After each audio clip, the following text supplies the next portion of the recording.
بسم اللہ الرحمن الرحیم نحمدہ ونصلی علی رسولہ الکریم قال اللہ تعالی اعوذ باللہ من الشیطان الرجیم بسم اللہ الرحمن الرحیم ان نحن نزلنا الذکر وإنا لہ لحافظون۔ عزیز دوستو، علماء کرام کی مجلس میں بیٹھ کر ایسی ایسی باتیں پتہ چلتی ہیں کہ آنے والے وقتوں میں سنہری حروف میں لکھنے والی ہیں۔ یہ رسول اللہ صلی اللہ علیہ وسلم بہت پریشان تھے۔ آپ کی پریشانی کی دو وجوہات تھیں۔ ایک تو یہ کہ آپ کے سامنے آپ سے پہلے بنی اسرائیل تھی، یہ اللہ کے ماننے والے تھے، لیکن انہوں نے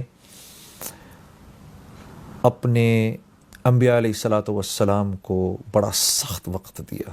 کئی انبیاء علیہ الصلاۃ والسلام تو انہوں نے شہید کر دیے، پھر توریت میں تحریف کی، اور یہ ایک ایسا امر تھا کہ آپ صلی اللہ علیہ وسلم اکثر یہ سوچا کرتے تھے کہ پچھلی امتوں میں تو انبیاء آئے، جب انبیاء آئے شیطان سے مقابلہ ہوا،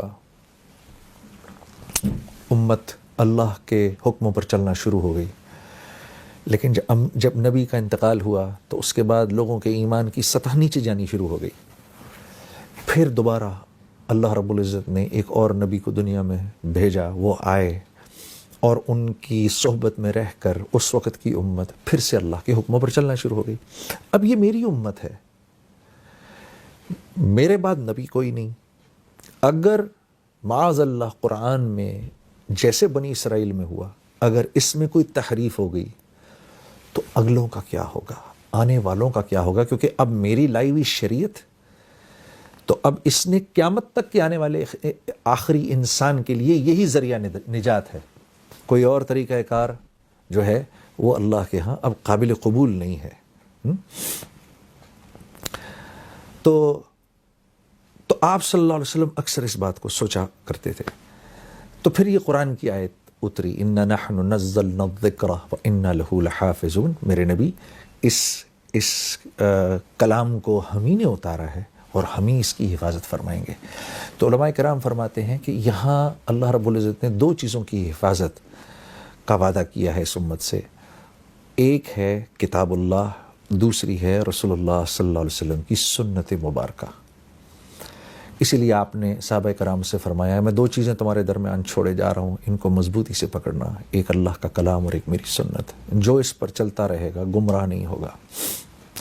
تو عزیز دوستو، اللہ رب العزت کا اس امت پر احسان عظیم ہے یہ کہ اس کی کتاب کی بھی حفاظت ہے اور اس کے نبی کی زندگی کی ایک ایک چیز جو ہے اس کی بھی اللہ نے حفاظت کا ذمہ لیا ہے۔ دیکھیے، لوگ صرف اور صرف ہم اپنی باہر کی زندگی لوگوں کے سامنے پیش کر دیتے ہیں، لیکن جو میری خانگی زندگی ہے، جو گھر والی کے ساتھ جو میری اپنی زندگی ہے، وہ لوگوں تک پہنچے، اس بات کو میں پسند نہیں کروں گا۔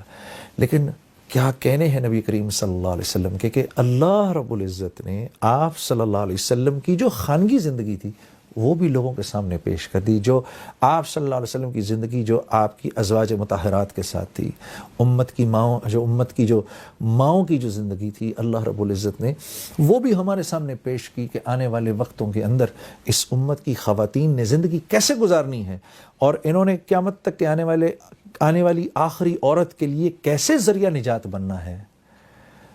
تو آپ صلی اللہ علیہ وسلم کی باہر کی زندگی بھی اور خانگی زندگی بھی، دونوں کی دونوں زندگیاں اس امت کے سامنے ہیں۔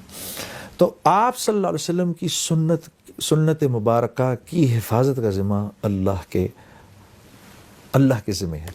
جو اس پر چلے گا میرے دوستو، یہ ہو نہیں سکتا کہ اسی لیے یہ ہو نہیں سکتا کہ وہ گمراہ ہو۔ اسی لیے آپ صلی اللہ علیہ وسلم نے یہ بھی فرمایا کہ میری امت پر ایک وقت آئے گا جب میری سنت پر چلنے سے زیادہ آسان ہوگا کہ یہ ہاتھ میں دہکتے ہوئے انگاروں کو لے لیں۔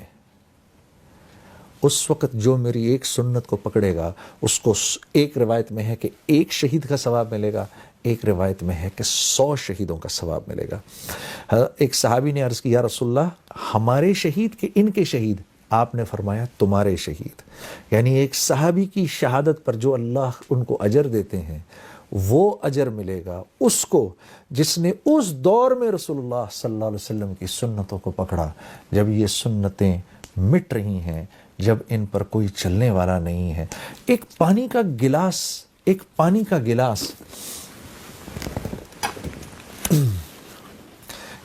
کا گلاس ہے، اس میں جو پانی ہے اس کی 6 سنتیں ہیں۔ پہلی سنت بیٹھ کے پینا، دوسری سنت دیکھ کے پینا، تیسری سنت بسم اللہ کر کے پینا، چوتھی سنت دائیں ہاتھ سے پینا، پانچویں سنت 3 گھونٹوں میں پینا، اور چھٹی سنت آخر میں الحمدللہ کہنا۔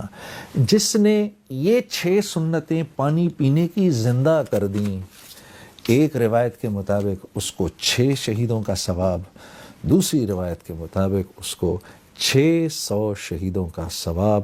اللہ مجھے اور آپ کو عمل کی توفیق دے۔ السلام علیکم ورحمۃ اللہ وبرکاتہ۔